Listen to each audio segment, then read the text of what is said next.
of Rafah. People move down, they can move back up. They don't have to go into north of Wadi Gaza, but there's still 65% of the Gaza Strip left open. And people just move. They move with their tents. Victory is within reach. It's a few weeks away. Now we are told, this is it, last point. Now we are told, you can't do this. If you go into Rafah, you're going to have a humanitarian catastrophe. You're going to have, 30,000 civilian dead. Okay.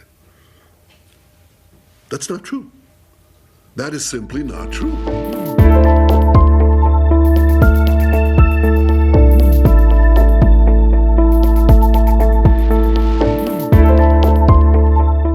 They have no place to go. Yes, they have a place to go. Second, we provide them food. The problem was not the entry of trucks. The problem was the stealing of trucks, both by looting by Hamas and looting by others and so on.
Full-scale military operation into Rafah would be a mistake, and it's not something that we can support.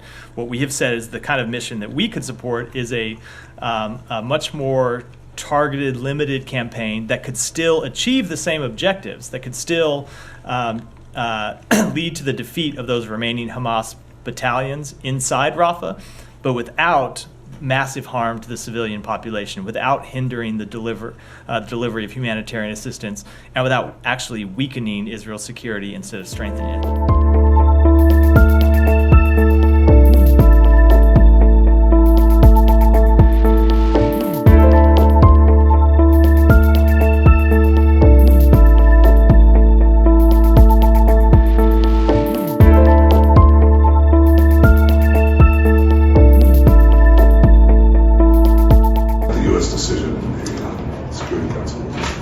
Very bad. And the worst part about it, I think the bad thing about the U.S. decision in the United Nations Security Council was that it encouraged Hamas to take a hard line and to believe that international pressure will prevent Israel from freeing the hostages and destroying Hamas. And that, therefore, my decision not to send the delegation to Washington in the wake of that resolution was a message to Hamas. It was a message first and foremost to Hamas. Don't bet on this pressure, it's not going to work. And I hope they got the message.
I can say on Israel more broadly, as you asked me about meetings that were held here, they were constructive discussions with Israel's defense minister over the last 2 days. Rafah was one of the many topics discussed with Jake Sullivan, Tony Blinken, Lloyd Austin, and Bill Burns.